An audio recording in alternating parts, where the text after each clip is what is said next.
कपड़े धोते हुए शबाना अख्तर को यूं महसूस हुआ जैसे कोई इसके दिल को अपनी जानिब इस तरह खींच रहा है जैसे दरख्त के साथ उगी हुई मजबूत शाख को तोड़कर अलग करना चाहता हो। सीधे हाथ में साबुन पकड़े फर्श पर रखे कपड़ों को वो मल मल कर धो रही थी। उसका हिलता हुआ बदन रुक गया।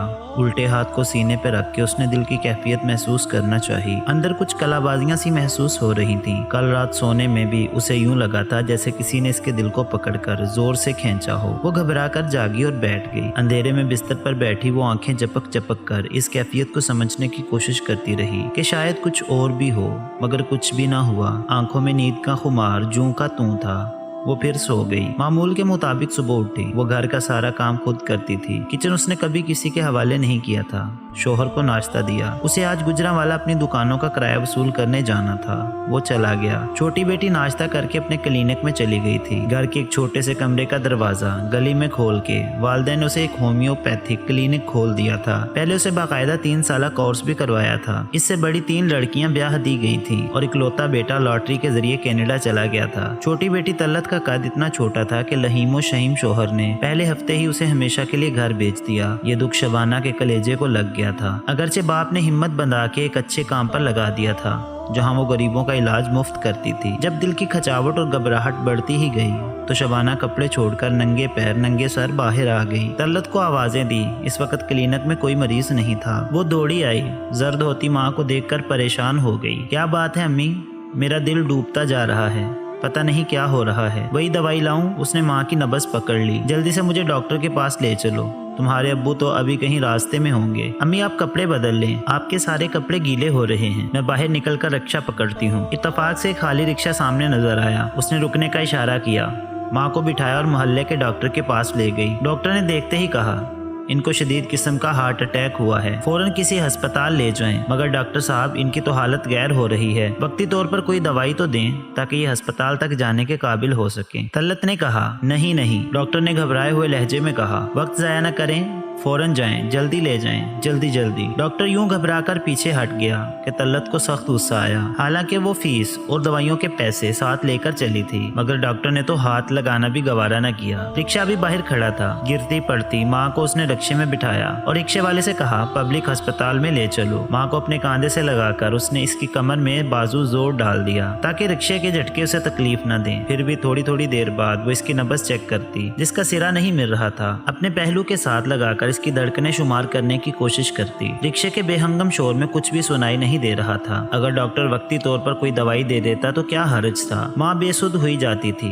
रास्ता भी काफी लंबा था। पब्लिक अस्पताल आ गया। अंदर दाखिल होते ही उसने रिक्शे वाले से कहा, वहाँ सामने जहाँ इमरजेंसी लिखा है ले चलो। बाहर अस्पताल के कुछ मुलाजमीन खड़े थे। उसने रिक्शे से उतरकर इनसे कहा कि स्ट्रेचर ले आए। वो दौड़कर स्ट्रेचर ले आए जो बाहर ही पड़ा हुआ था। इसने रिक्शे वाले को पैसे दिए और कराहती हुई माँ को इन लोगों की मदद से स्ट्रेचर पर लिटा दिया और इन्हें सारा माजरा सुनाया और पूछा कि अब आगे क्या करना है। इतने में यूनिफॉर्म में मलबूस एक आया किस्म की औरत भी आ गई। उसने देखा औरत मरीजा है तो बकायदा स्ट्रेचर को चलाकर इनके साथ अंदर गई। फिर उसने तल्लत को बताया कि सीढ़ियां चढ़कर डॉक्टर कदीर का दफ्तर है जो इमरजेंसी वार्ड में 24 घंटे रहते हैं। इनके पास जाएं, इनसे चिट लाएं या इनको साथ लेकर आएं। फिर वो जहाँ कहेंगे वो मरीजा को ले जाएंगी। तल्लत घबरा गई। मैं ऊपर जाऊंगी, मेरी माँ यहाँ अकेली पड़ी रहेगी। हाय बीबी आपा ने आगे आकर कहा, हम किस मर्ज की दवा हैं, हमारा यही काम है, मरीजों के पास खड़े होना, इनकी हिफाजत करना। आप दौड़कर जाएं, देर न करें। तल्लत अपनी माँ को इनके पास छोड़कर ऊपर चढ़ गई। डॉक्टर साहब दफ्तर में मौजूद न थे, वार्ड का राउंड लेने गए थे। इनको ढूंढकर बताने और लाने में तकरीबन 1 घंटा लग गया था। डॉक्टर साहब नीचे आए, जल्दी जल्दी मरीज को देखा, मगर मरीजा तो रिक्शे से उतरने के बाद ही अपनी मंजिल पर रवाना हो गई थी। फिर भी डॉक्टर साहब ने अच्छी तरह देखा। नर्स सारे आले वहीं उठा लाई थी। सारी कोशिशों के बाद डॉक्टर ने हमदर्दी से तल्लत की तरफ देखा और कहा, आई एम सॉरी। तो तल्लत की चीखें निकल गईं। माँ ये तूने क्या किया? डॉक्टर का इंतजार भी ना किया। तल्लत का रद्देमल कुदरती था। डॉक्टर ने नर्स से कहा, जब जरा सुकून में आए तो इन्हें दफ्तर में ले आएं। जरूरी कार्रवाई करके इन्हें कागजात दे दिए जाएंगे। थोड़ी देर चीख चिल्लाकर तल्लत ने पर्स में से अपना मोबाइल निकाला ताकि बाप को इतला दे, मगर इनका नंबर अभी तक बंद मिल रहा था। नर्स उसे साथ ले गई, कागजात बनाकर दिए और एम्बुलेंस पर मैयत ले जाने की इजाजत भी लिख कर दे दी। रोती हुई तल्लत माँ की लाश के पास आ गई। इस वक्त अस्पताल का एक मुलाजिम खुद स्ट्रेचर के पास आ गया। तलत ने पूछा एम्बुलेंस कहाँ से मिलेगी। इस आदमी ने, जिसका नाम सिराजुद्दीन था, बाहर निकलकर दफ्तर का रास्ता बताया कि परमिट वहाँ दिखा दें, एम्बुलेंस आपके साथ ही आ जाएगी, मगर मेरी अम्मी यहाँ अकेली पड़ी रहेंगी। उसने रोते हुए कहा, हाय बीबी जी, हम किस मर्ज की दवा हैं। आया ने फिर उसी अंदाज में कहा, हम यहाँ आपकी खिदमत के लिए खड़े हैं, जी आप जाएं, जल्दी जाने का बंदोबस्त करें। जब वो एम्बुलेंस के दफ्तर की तरफ जा रही थी, उसके वालिद का फोन आ गया। वो अभी गुजरावाला पहुंचे ही थे। उसने रो रो कर सारी वबता अपने वालिद को सुनाई। उसने कहा वो अभी इसी बस से वापस आ रहे हैं, इसके आने तक हौसले से सारे काम करे। तलत के जाते ही आपा हनीफा बेगम ने लाश के ऊपर पड़ी हुई चादर इस तरह हटाई कि इसके चेहरे और कलाइयों का जायजा ले लिया। फिर कोई बात सरगोशी के अंदाज में सिराजुद्दीन के कान में कही। सिराजुद्दीन बाहर निकलकर एम्बुलेंस के दफ्तर की जानिब मुंह करके खड़ा हो गया। हनीफा बेगम ने बड़ी महारत से लाश की कलाइयों में पहनी हुई सोने की 12 चूड़ियां और दोनों अंगूठियां उतार ली। कानों के टॉपिस रहने दिए कि इन पर किसी वक्त भी नजर जा सकती थी। अभी सिराजुद्दीन की तरफ से एम्बुलेंस रवाना होने का सिग्नल नहीं मिला था, इसलिए वो जल्दी से नजदीकी गुस्ल खाने में घुस गई। 12 चूड़ियां और दोनों अंगूठियां उसने अजारबंद के साथ बांध ली और शलवार के अंदर बनाई गई एक जेब में डाल के इत्मीनान से बाहर आ गई। तलत के वालिद ने कई अजीजों को इत्तला दे दी थी, इसलिए एम्बुलेंस में बैठी तलत टेलीफोन वसूल करती और रोती रही। सिराजुद्दीन और हनीफा ने बड़ी हमदर्दी और खलूस के साथ एम्बुलेंस में मैये लिटाने की कार्रवाई की, बल्कि हनीफा तो तलत के गले लगकर रोई और उसे तसल्लियां भी दी। मौत की खबर फैलते ही घर मेहमानों से भर गया था। मोहल्ले में जिसने भी सुना चला आया। जब बेटियां आ गईं तो नहलाने और कफनाने का मरहला शुरू हुआ। माँ के बदन पर पानी डालती बड़ी बेटी रफाकत चौंक गई। तलत को बुलाकर कहने लगी, अम्मी तो हमेशा 12 चूड़ियां और हाथों में 2 अंगूठियां पहने रखती थी, कहाँ हैं वो? हाँ। तलत ने हवास बाख्ता होते हुए इनके कानों की तरफ देखा। ये 2 टॉपिस हैं। रफाकत ने इसे दिखाए। अभी नहाने वाली ने इनके कानों से उतार कर दिए तो मुझे चूड़ियों और अंगूठियों का ख्याल आया। हाँ आपा, जब मैं इन्हें रक्शे में डालकर ले गई थी, कई बार इनकी नब्ज देखी थी और हर बार चूड़ियां हटाकर ही देखी थी। इस वक्त अंगूठियां इनके हाथ में थी और जब एम्बुलेंस में ला रही थी उस वक्त देखी थी। सच्ची बात है आपा, मुझे कहाँ होश था। तलत फिर जोर जोर से रोने लगी। मैं अकेली थी, कोई बड़ा भी पास नहीं था। भागती इधर जाती, भागती उधर जाती। इस पर फोन भी आने लगे थे। और कौन था मैयत के पास? हाँ, उसने दुपट्टे से आंखें साफ की। अस्पताल की एक आया थी जो वहाँ सफाई का काम करती है और एक मददगार था। तलत ने सारी तफसील बहन को बताई। मजीद बातें करने का वक्त नहीं था। इस मरहले में हर काम का वक्त मुतय्यन होता है, मगर ये जरा सी तशवीश बरी खुसर पुसर सारे घर में फैल गई। हाय हाय, अस्पताल में किसी ने मैयत की चूड़ियां उतार ली। तौबा तौबा, अस्तगफिरुल्लाह। सोएम के बाद दोनों बहनें रफाकत और तलत अस्पताल चली गईं। इसी तरह रिक्शे में बैठकर सामने 2-3 मुलाजिम खड़े थे।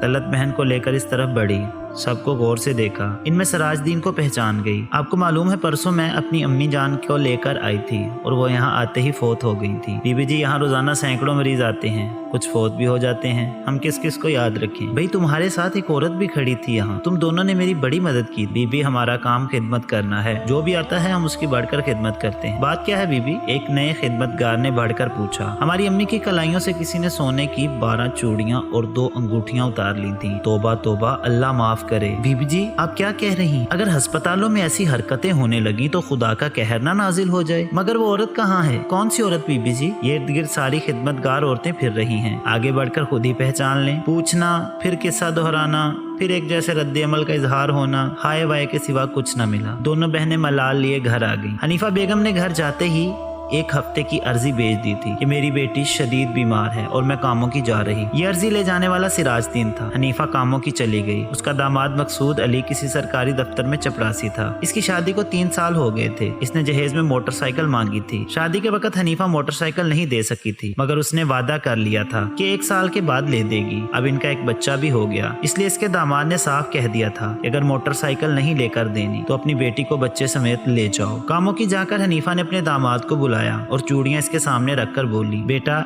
यही मेरा जीना मरना है, सारी जिंदगी की कमाई है जो मैंने बचा कर रखी थी, मगर ये अपनी बेटी और दामाद की खुशियों से ज्यादा कीमती नहीं है। बेटा तुम ये चूड़ियां बेचकर मोटरसाइकिल ले लो, मुझे कोई एतराज नहीं होगा। अम्मा तू कितनी चालाक है, तूने शादी पर ये चूड़ियां मुझे क्यों नहीं दी? उसी दिन के लिए रख छोड़ी थी, अब भी तुझे नहीं अपने दामाद को दे रही। उसने बेटी के हाथ से चूड़ियां छीन ली जो बार बार पहन कर देख रही थी और दामाद की गोद में रख दी। हनीफा के जाने के बाद बेटी और दामाद सोच में पड़ गए। दामाद तो सोने की ताजा कीमत भी पूछ आया था। चुनाचे तय हुआ सिर्फ 4 चूड़ियां बेचकर मोटरसाइकिल खरीद ली जाए और बाकी चूड़ियां किसी कड़े वक्त के लिए संभाल कर रख ली जाए। जिस दिन मकसूद अली नई मोटरसाइकिल खरीद कर लाया तो बीवी ने मन्नतें कर करके बाकी की 8 चूड़ियां कलाई में कुछ रोज पहनने की इजाजत मांग ली। कुछ दिन बाद हनीफा वापस अस्पताल अपनी ड्यूटी पर आ गई। फुर्सत मिलते ही सिराजुद्दीन और हनीफा एक दरख्त के साए में आकर बैठ गए। कोई आया था?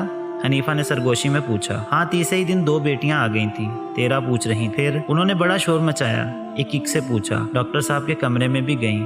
फिर क्या होना था? मैं तो साफ मुकर गया, मैंने कभी नहीं देखा हो। मेरा पूछा था उन्होंने? हाँ, जिसके साथ तू गले लगकर रो रही थी, उसने बार बार पूछा था। तूने क्या कहा? मैंने कहा आपके इर्द गिर्द इतनी माइयां घूम फिर रही हैं, पहचान कर लो, पूछ लो। मुझे क्या पता उस दिन कौन आया, कौन गया और कौन मेरे साथ था। सिराज और हनीफा कहका लगाकर हंसने लगे। अच्छा, अब मस्ती मत कर, निकाल मेरा हिस्सा। सिराज, सच बताऊं, तुझे तो पता है मैंने आजारबंद के साथ बांधकर चूड़ियां लटका ली, मगर गिरा जरा ढीली लगी। जब मैं जा रही थी तो मुझे पता ही नहीं चला, एक एक करके चूड़ियां बस के अंदर ही गिर गईं। वो तो जब एक मुसाफिर ने एक चूड़ी उठाकर शोर मचाया तब मुझे पता चला। तू बकवास करती है, सिराजुद्दीन चिल्लाया। तेरी नीयत बदल गई है, तू कमीनी हो गई है, कमजात बेगैरत, मैं तुझे अभी पकड़वाता हूँ। हनीफा ने जेब से 2 अंगूठियां निकालकर हथेली पर रखी और बोली, तू ये ले ले, कसम से यही बची हैं, मैं तेरा गला दबा दूंगा। शोर मचाएगा तो अपना ही कुछ बिगाड़ेगा। तू भी इस वारदात में शामिल था, तेरे पास कोई सबूत नहीं है, मैं तुझे जलील करवाऊंगा। सिराज, अपने आप को काबू में रख, मैं भी MS को बता दूंगी। पिछले हफ्ते जो नौजवान हादसे में गुजर गया था, तूने इमरजेंसी वार्ड में उसकी 2.5 लाख की घड़ी उसी वक्त उतार ली थी। वो लोग घड़ी ढूंढते रहे थे, याद है इनका रोना धोना? कमीनी औरत, मैंने इससे तुझे हिस्सा दिया था। कितना दिया था? सिर्फ 5,000 रुपए। और ये चूड़ियां तो कई लाख की होंगी जिनके नसीब की होंगी। मेरे लिए तो एक चूड़ी भी हराम है, अल्लाह करे तेरे कफन पर लगे।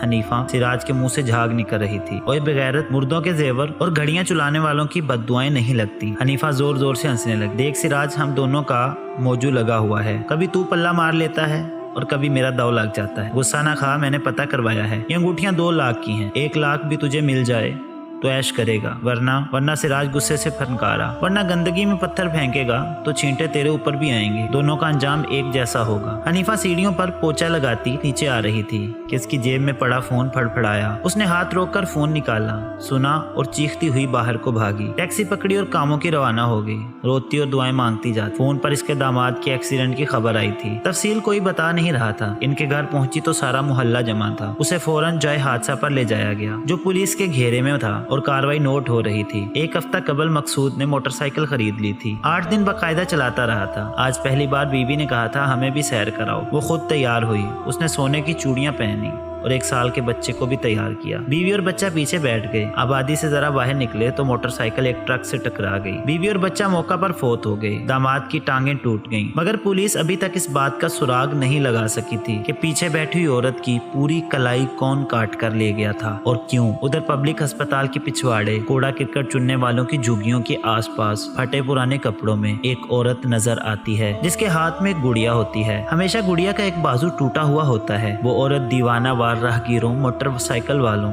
और साइकिल वालों के पास जाती है और कहती है, मेरी बेटी का बाजू वापस दिला दो, अल्लाह के वास्ते मेरी बेटी का बाजू दे दो, चूड़ियां रख लो, कलाई दे दो, मेरी इकलौती बेटी रो रही है। देखो, वो गुड़िया को आगे करती। रोटी नहीं खा सकती थी, बच्चे को दूध नहीं पिला सकती, खुदा के लिए मेरी बेटी की मदद करो। वो सारी रात रोती रहती है, मुझे सोने नहीं देती, बेचारी पागल है। ये कहते हुए लोग गुजरते हैं और वो हवाओं के पीछे भागती रहती है। प्यारे दोस्तों, बुरे काम का अंजाम भी हमेशा बुरा ही होता है। अगर आपको ये सबक आमूज कहानी अच्छी लगी है तो इस वीडियो को लाइक कर दें। और क्या आपको लगता है कि वाकई अस्पतालों में कुछ ऐसा होता है? अपनी राय का इजहार जरूर करें। मजीद इस तरह की इंफॉर्मेटिव, इंस्पायरेशनल, सबक आमूज कहानियां रोजाना सुनने के लिए हमारे चैनल इसरार उर्दू स्टोरीज को जरूर सब्सक्राइब